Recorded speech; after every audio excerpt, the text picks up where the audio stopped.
Alright, here we are. I'm out fishing. I'm hoping to catch a fish.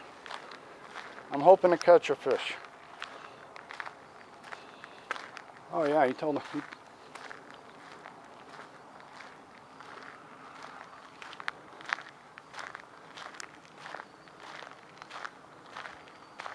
But this is the easement.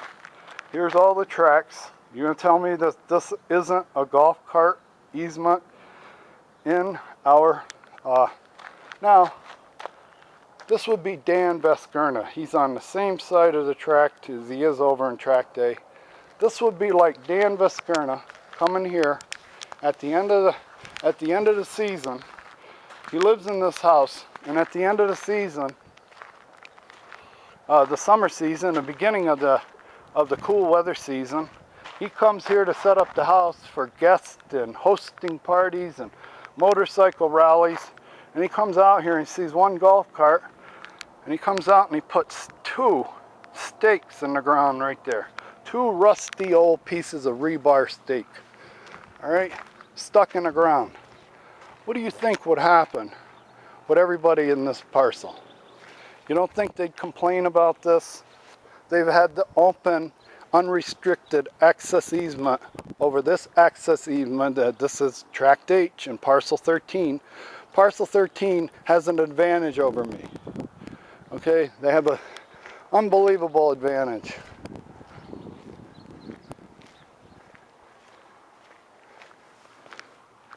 Down there is Tract G, all plugged in.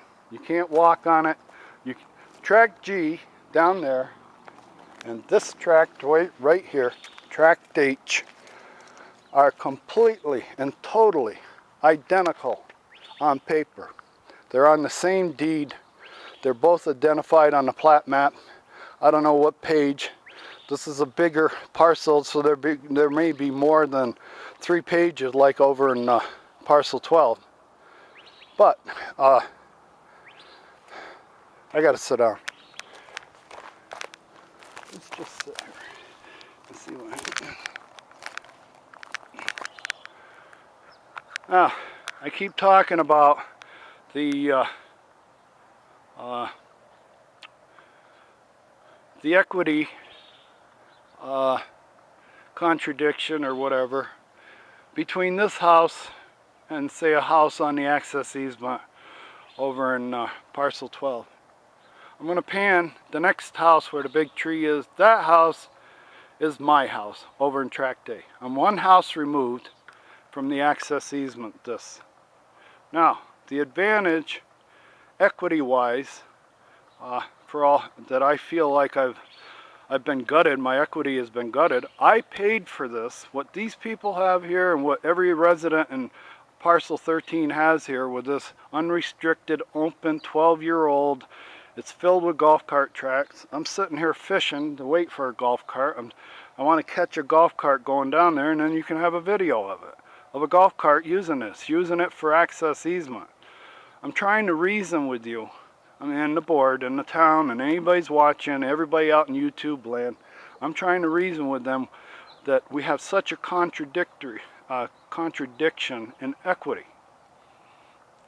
I want to know how come I don't have this over in Parcel 12. In Parcel 12, I live exactly right there, 1 house away from the access easement. And we don't have this, even though everything is the same on the deed, every plan is the same, everything is the same. We don't have this over there. And we got a snowbird that basically lives there. He's only hasn't been here all summer, so all summer long that deer trail or that dog run, that rabbit run we got over there has been used by golf carts and pedestrians. And there's a tree inside of the that violates the terms of the plat map. The plat map has a note: no trees or vegetation grown inside of an access easement. That's it. Pure and simple. Now I'm going to pan in and I'll show you, I'll do a close-up of this access easement so you can see the detail that's right there. That's the detail. If I go home back to Tract A and I do this detail, you're going to see a rabbit run with trees in it overhanging, obstructing navigation of the place, and rocks put in there. And last weekend this guy here came to open up his house for the season. He's been all summer long. He's been away. He hasn't been able to be a hall monitor like he can be here. Alright, so basically this guy is a schoolyard bully and the hall monitor. The hall monitor showed up for the season. Okay, he showed up, he saw one golf cart go through there, and he come out and took two like 3 feet pieces of old rusty rebar and stuck them in the ground and went back in his house. And on the police report, I want to talk about the police report. The police report, the officer had to talk to him twice. When the officer asked him to remove him, or he should remove him the first time, he refused. He said, nope, I've had permission from the clubhouse to put him there. I called him this morning when I saw what was going on, and they gave me permission to put those stakes there. And I'll let them take them out. As far as I'm concerned, that officer put his tail between his legs, came walking over to me and says he's not going to take them out. Of which you're going to have dialogue of me trying to convince this officer that this is a safety public hazard. He had no permission to put them in there. He didn't have any authorization. He admitted to you that's a common area. On the plat map, that common area I just showed you is an access easement. Whether you want to get around it or not. Sooner or later, it might take 30 years, but sooner or later, Buckeye's got to come up to speed here. This was a flim-flam. But I have to tell a person, now back to the story about the fellow that just got done looking at this house, and it's a strong, strong possibility, okay? But she goes, there's a house, if you like water, you want to be around water, there's a house on a high ground overlooking the lake, over in parcel 12. It's not as big as that house, it's only 1,000 square foot, but it's got a big garage, it's got one of the bigger lots, and the view is incredible. View is incredible. Let's go look at it. Now, he asked the realtor the same question. How do I get on the golf course? Instead of saying going down here, she can't take him down and show him this picture. This picture should be everywhere there's an access easement on Sundance Active Adult. It should be everywhere. This is a standard. You can't tell me in your letters there's no access easements on the golf course, and I'm presenting this video with you, trying to reason with you. There it is, up close and personal. What is that? That's a properly surfaced with grouted riprap. There's no plants in it. They're starting to grow in it. But this is an access easement for the members who live in Parcel 13 and for the members who want to visit Parcel 13. Parcel 13 is a lot more user-friendly to the members of this golf establishment, this homeowners association, than Parcel 12. Because Parcel 12 doesn't have this. We've got 65 residents in Parcel 12 that I tell them, that house right there, how do I get on the course? You have to go about 200 yards up the street. You got to go 150 yards down the street here. Then you got to jog out onto Sundance Parkway. Then a lot of people, you can have the choice of either getting out in traffic if you got license plates on your golf cart, or you can make mothers and children and joggers and bicyclers jump off the pedestrian path so you can drive your golf cart down another 300 yards, another 200 yards to the general public easement. And the rule, this came from Ward Clark, the rule is if you're going to play golf on the golf course and that's your reason for crossing over this public easement, then it's okay to cross the public easement. We don't even get that option over in Tract A.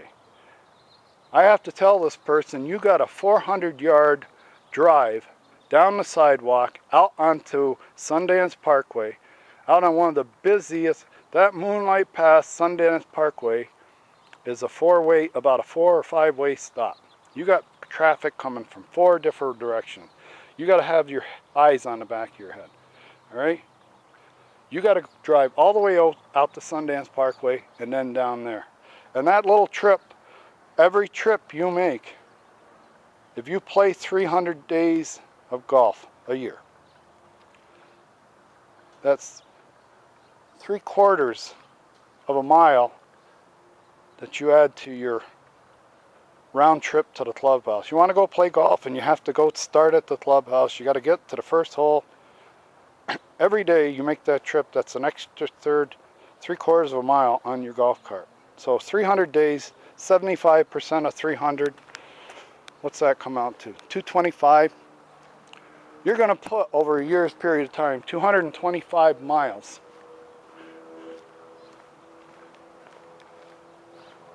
You're going to put 225 extra miles on your batteries, your tires, everything on the golf cart. Now, basically, this would be my house right here.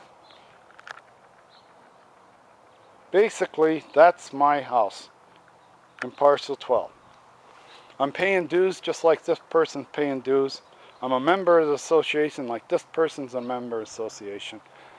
The association, to me, and the golf course to me, does not care about my equity. Now, here's the walk here. If you're considering buy the house that I just set up, here's the walk you have, or the drive you have with a golf cart. And here we are. Here we are. You're on the course. There you go. We got a paved thing. Now I'm going to walk out this, and I'm going to put, I hope the light is right so you can get all these tracks. I hope you get all the, I hope you see, I'm going to go slow so you can see all these golf cart tracks. They go in here. I feel I'm equal because I pay an equal share as both of the houses on the side of this track. And I'm not getting this. I paid for this in parcel 12. I don't have this in parcel 12. I don't have this at all in parcel 12. What I've got in parcel 12 is a rabbit run, and I've got a snowboard bully that doesn't want to see any golf carts go by his house, and the HOA allowed them. Now, all this video, I got a 2-hour video of me. I got a 2-hour video of me. Okay, you see this head wall and everything here. This all matches. If I were to pull up the utility map, which is the dimensions for the plumbing that goes through here, you have to understand there's a 24-inch drain pipe for surface water from the street, and it ends right there.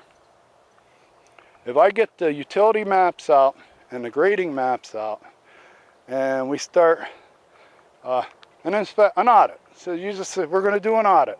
We're going to come out here with a surveyor. Everything here matches. Everything matches. I've already done the audit myself. All right, everything matches because I have the survey report, the as-built survey report of what took place over here.